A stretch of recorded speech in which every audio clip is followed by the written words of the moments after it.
Vivimos una crisis ambiental de dimensiones realmente impresionantes, sobrecogedoras, desde luego históricas, que requiere lo mejor de las personas, que requiere que tengamos un consumo, pero también una producción y una venta responsables.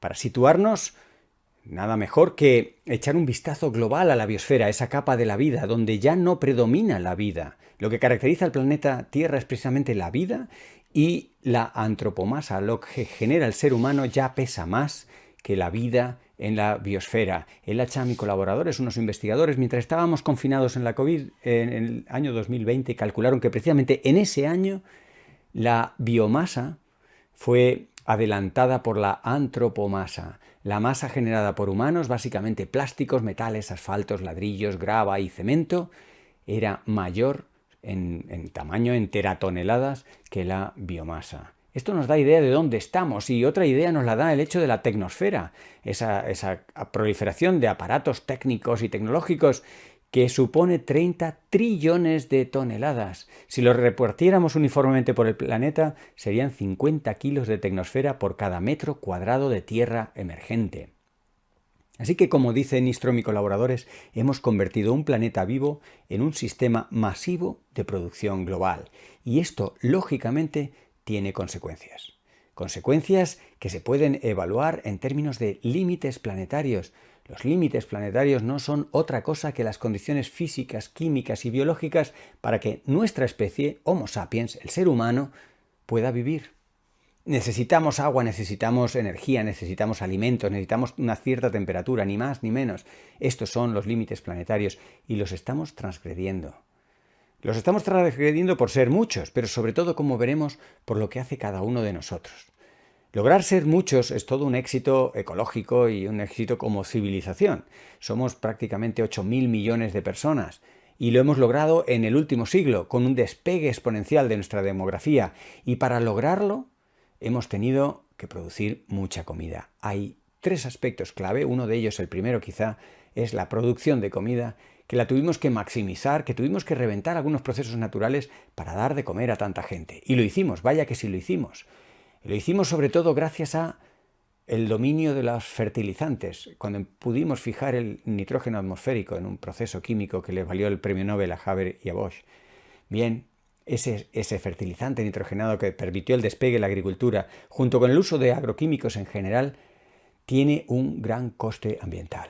No solo permite producir mucha comida, sino que nos enferma. Se calcula que 1,36 millones de muertes prematuras evitables tienen lugar debido a toda esa contaminación del exceso de agroquímicos, de nitratos, de fertilizantes fosfatados, etcétera, que acaban llegando a las aguas y que matan a esa cifra demoledora de 1,36 millones de personas al año.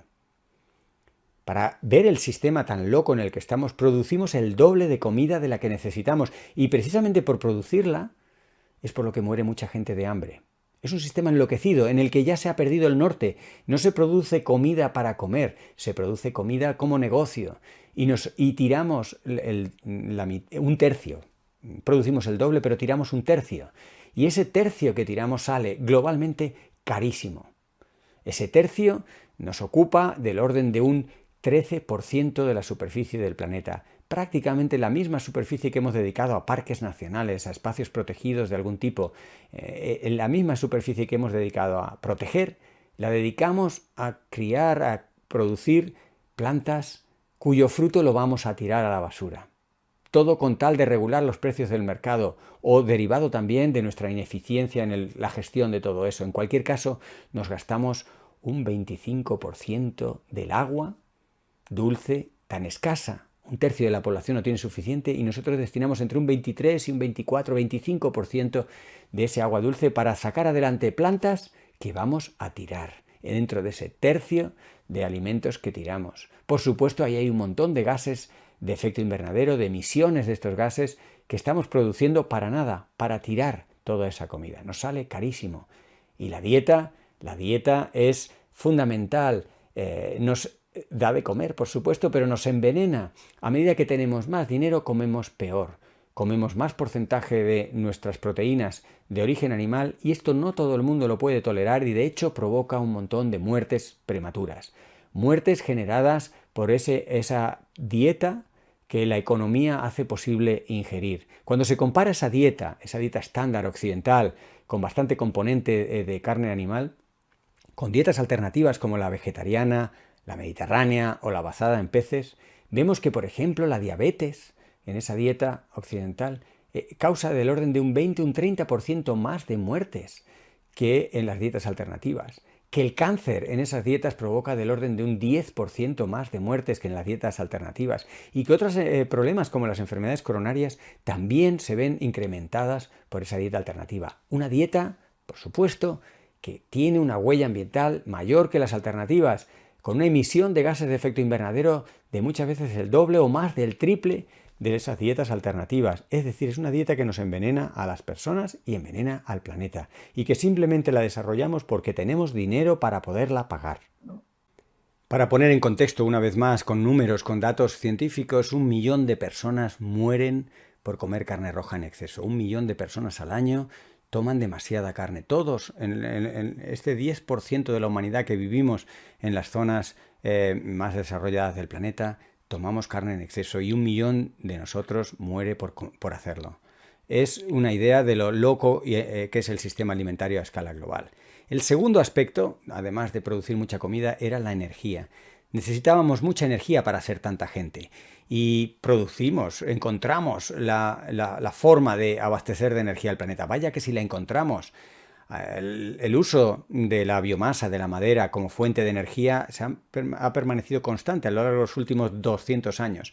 Pero en el último siglo encontramos los combustibles fósiles, empezamos con el carbón, seguimos con el petróleo y le sumamos el gas, y entre los 3 combustibles fósiles hemos permitido el despegue demográfico de la especie. Pero a la vez de ese despegue demográfico, como todos sabemos, el quemar esos combustibles fósiles ha ido acumulando unos gases de efecto invernadero que han generado un incremento de las temperaturas de la atmósfera y en general de todo el sistema climático. El cambio climático, que ya está aquí, que nos está mostrando con especial virulencia que no es futuro, que es presente, que ya toma unas dimensiones peligrosas para la salud de muchas personas y que pone en compromiso muchas de nuestras actividades del día a día, está aquí. En el 2022 tuvimos una gran proliferación de noticias, de resultados científicos, de observaciones que mostraban que el clima estaba saliéndose de los límites de seguridad. Una anomalía térmica en los 2 polos, con 40 grados de anomalía en el mes de marzo, abril. Ambos polos, la Antártida y el Ártico, con unas temperaturas extraordinariamente altas en el año 2022, algo que todavía no entendemos del todo cómo pudo simultanearse esto, pero que indudablemente está relacionado con el cambio climático. Del mismo modo que las olas de calor que sufrió el hemisferio norte, especialmente en los meses de julio. Tuvimos, de hecho, la ola de calor más temprana de la historia en el mes de mayo, en España. Olas de calor que pasaron de durar 9 días a durar más de 46 días de ola de calor en un verano, con temperaturas récords tanto en el norte, en San Sebastián, como en el sur, que propiciaron, por supuesto, incendios, aparte de miles de muertes prematuras. Es muy difícil calcular cuántas personas mueren por el cambio climático, de forma directa o indirecta, pero se estima que son decenas de millones de personas al año, mucho más, del orden de 100 veces más, que sumando todas las personas que mueren en conflictos y en problemas bélicos. El origen del cambio climático no es otro que haber convertido algo imprescindible para la vida humana, que es la producción de energía, el acceso a una gran cantidad de energía, en un negocio. Esto de haber convertido el suministro de energía en un negocio es lo que ha llevado a reventar otro límite planetario, en este caso el límite climático, un límite que nos está preocupando porque se está poniendo en entredicho precisamente nuestro modo de vida. Hemos establecido unos valores de referencia, unas temperaturas que no deberíamos sobrepasar, que están asociados a unas emisiones que no deberíamos superar, que deberíamos ir reduciendo las emisiones, y sin embargo seguimos aumentándolas. Firmamos el Acuerdo de París, todos los países del mundo. En ese acuerdo se acordaba que teníamos que reducir las emisiones, y no lo estábamos haciendo. Las emisiones no paran de crecer. Eso es lo que se conoce como la brecha entre dónde estamos y dónde deberíamos estar, esa brecha que no para de crecer, porque deberíamos ir cada vez más abajo en las emisiones y estamos aumentándolas. Seguimos aferrados a los combustibles fósiles, y este cambio climático, debido a este consumo, a esta quema de combustibles fósiles, no va a durar en conflicto con nuestra civilización actual mucho tiempo. La tensión, la inestabilidad entre estas dos cuestiones, el cambio climático, un límite planetario tremendo, y nuestro modo de organizarnos, nuestra civilización, no va a ser una tensión que podamos aguantar mucho tiempo. Y estamos en un momento histórico para derivarlo hacia nuestro lado, hacia nuestra propia supervivencia, reorganizando nuestro modelo de civilización para alejarnos de esos límites climáticos que nos ponen en compromiso el bienestar en primer lugar y nuestra eventual supervivencia como especie. El tercer aspecto que tuvimos que cambiar y mucho fue la sanidad. La sanidad, el desarrollo de terapias médicas, de hospitales, de tecnologías, de vacunas, de control de enfermedades infecciosas, fue lo que propició que la esperanza de vida se duplicara a lo largo del siglo XX. Algo maravilloso, algo estupendo, algo de lo que agradecer, pero que no hemos podido mantener. En la actualidad, precisamente, seguimos aferrados a los negocios y con la salud seguimos haciendo negocio. Y el medio ambiente degradado va comiéndole terreno a este progreso de la sanidad. De tal forma que nuestra esperanza de vida ahora mismo está estancada, no crece hacia la longevidad potencial de nuestra especie, hacia el límite biológico de la edad que podemos alcanzar. Y no crece porque el medio ambiente va degradándose cada vez más e interfiriendo en el bienestar y en la salud de las personas. Y lejos de prevenir, lo que hacemos es poner tiritas, valga el ejemplo, a las personas enfermas. Con la COVID-19 ni siquiera en esos escenarios de prevención llevados por las mascarillas y un montón de recomendaciones y de prácticas que tuvimos que poner en uso en esos días, logramos aumentar, o se aumentó en la realidad en los países desarrollados, el porcentaje del presupuesto sanitario que se dedica a prevenir. Ese porcentaje es menos de un 1%. La prevención es mínima, el 99% del presupuesto sanitario se dedica al negocio. El negocio está en los hospitales, en los medicamentos, en el tratamiento, no en evitar que la gente enferme. Sabemos cómo evitar que la gente enferme. De hecho, la ecología nos da muchas pinceladas, porque en la ecología, en el medio ambiente, en la naturaleza, están muchas soluciones para ser sanos y felices, para evitar que la gente enferme. Repasando un poco de ecología, podemos abordar el caso de las pandemias. Todavía fresca en nuestra memoria la tremenda COVID-19.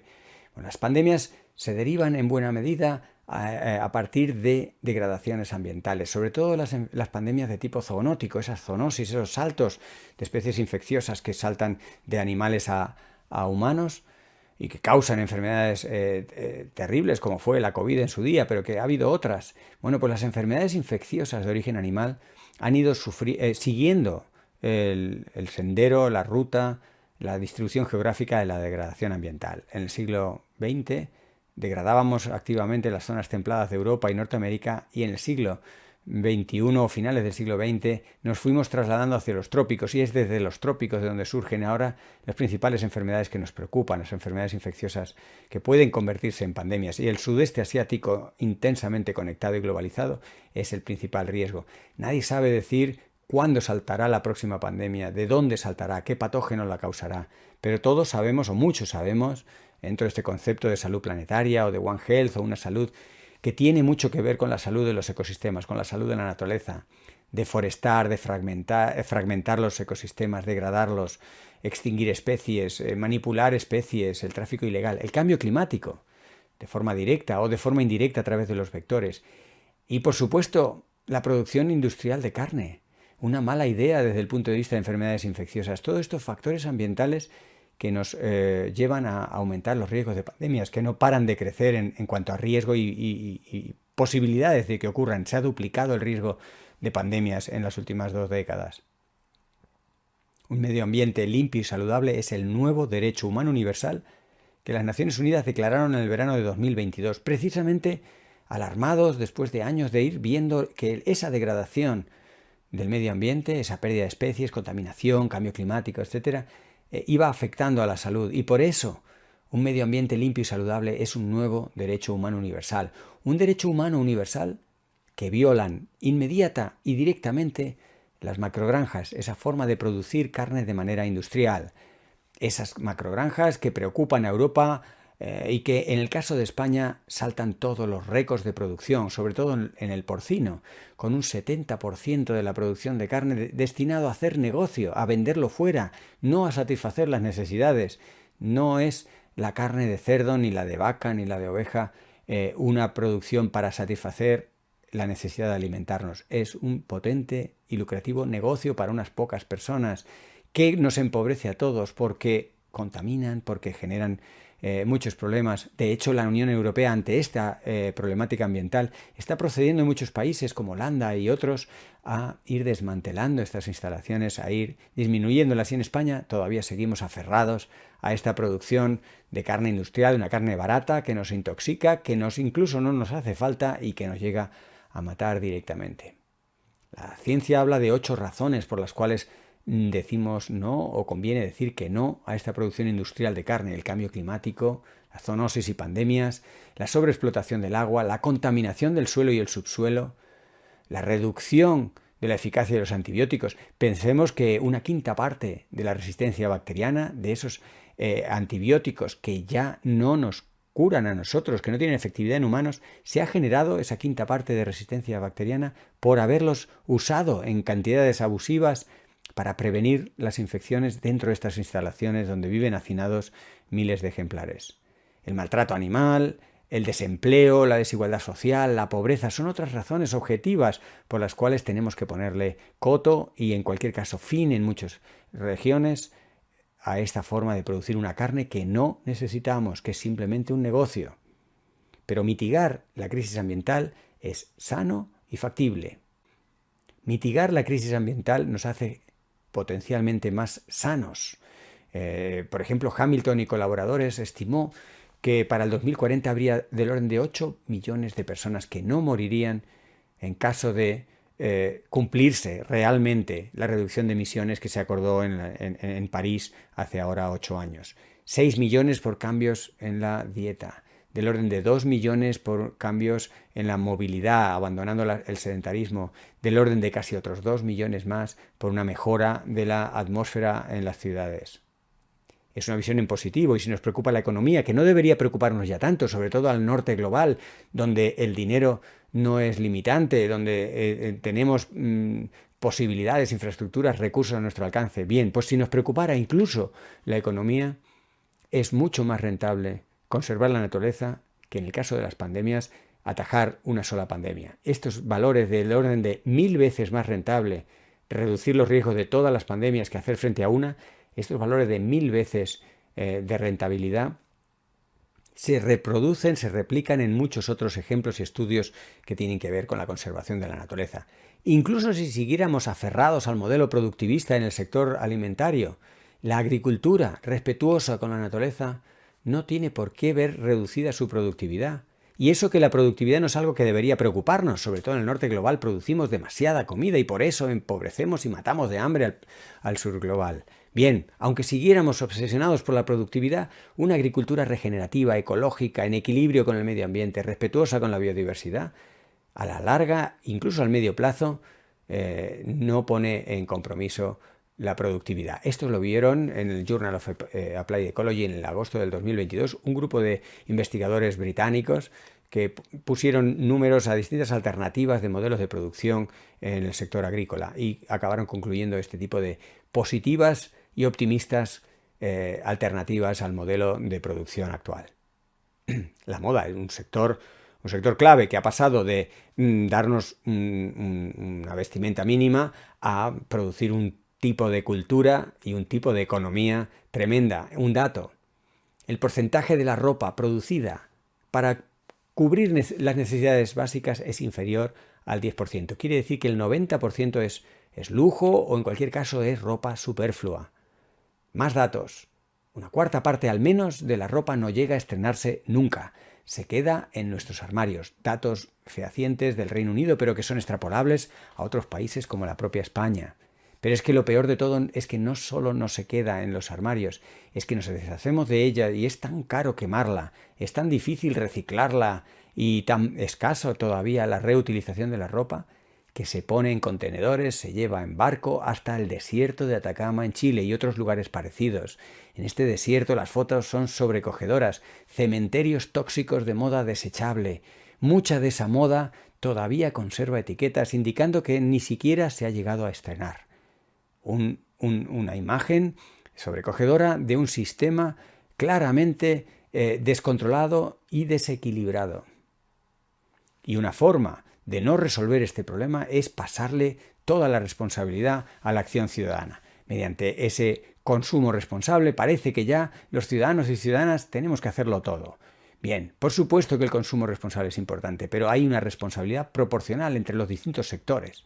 Necesitamos una producción responsable. Los voluntarios y voluntarias siempre estaremos ahí con ganas de ayudar a recoger basura, a implementar prácticas más sostenibles, pero no puede apoyarse en el voluntariado o en la ciudadanía el cambio de modelo civilizatorio que necesitamos, el cambio de modelo de producción. El sector privado en esto es clave, pero tampoco debe estar solo. Las administraciones tienen que ayudarle.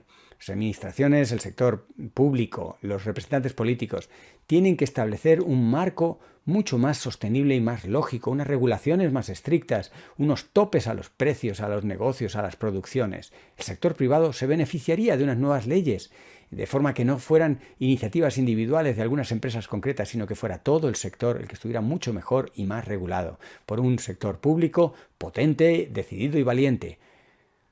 El sector privado necesita esa regulación, pero la sociedad necesita del sector privado. Los cambios que tenemos que afrontar no los podemos hacer solo con capital público, ni siquiera con la voluntad de ciudadanos y ciudadanas de todo el mundo. No es suficiente. Necesitamos al sector privado. Pero también el sector privado nos necesita a nosotros. No en vano los consumidores, los inversores, la imagen corporativa, tantas cosas dependen de la ciudadanía. Y como hemos dicho, esa interacción también con el sector público. Dentro de pocos años solamente sobrevivirán las empresas que tengan una auténtica estrategia sostenible. Los cambios en directivas, los cambios climáticos, los cambios sociales, todos estos cambios a lo que van empujando es a favorecer a las empresas con realmente una actitud y una estrategia sostenible y no con un postureo ambiental o con un greenwashing. Personas que mueven grandes dineros, como Larry Fink, fundador de BlackRock, la gran financiera, habla de que la transición climática es una oportunidad de inversión histórica. Quien no vea esta oportunidad se va a quedar atrás. Se va a quedar atrás y puede que incluso desaparezca como negocio. Tenemos que potenciar intangibles claves para alcanzar esa sostenibilidad, intangibles que muchas veces estamos degradando, como la confianza en las instituciones, confianza en las empresas, confianza en los demás, en los vecinos, en las otras comunidades, el prestigio de las instituciones, de las empresas, de las comunidades. Son dos intangibles imprescindibles para trabajar juntos en esta sostenibilidad. No tienen valor monetario directo, pero tienen una gran importancia a la hora del funcionamiento de nuestro modelo socioeconómico. Y en esto le podemos pedir, y creo que es muy sensato que las empresas y el sector privado ejercite una ambición jurídica, que vaya por delante del marco regulatorio. Las leyes están para protegernos, por supuesto, pero las leyes tardan en venir. Las leyes muchas veces se quedan cortas en materia ambiental y, sin embargo, esa gran agilidad del sector privado para poderse acomodar a nuevos escenarios y para ser más ambiciosa, protegiendo más el medio ambiente y protegiendo más a la ciudadanía, debería servir como ejemplo para todos y ser emprendedoras en eso y no solo en los aspectos técnicos y económicos de su actividad económica. Debemos, por tanto, beneficiarnos todos de una posible ambición jurídica del sector privado. Los científicos jugamos un papel importante, pero no es suficiente. Nosotros hacemos un diagnóstico, describimos las cosas, proponemos escenarios, incluso aportamos alguna pequeña solución aquí y allá, a veces soluciones tecnológicas, pero no basta.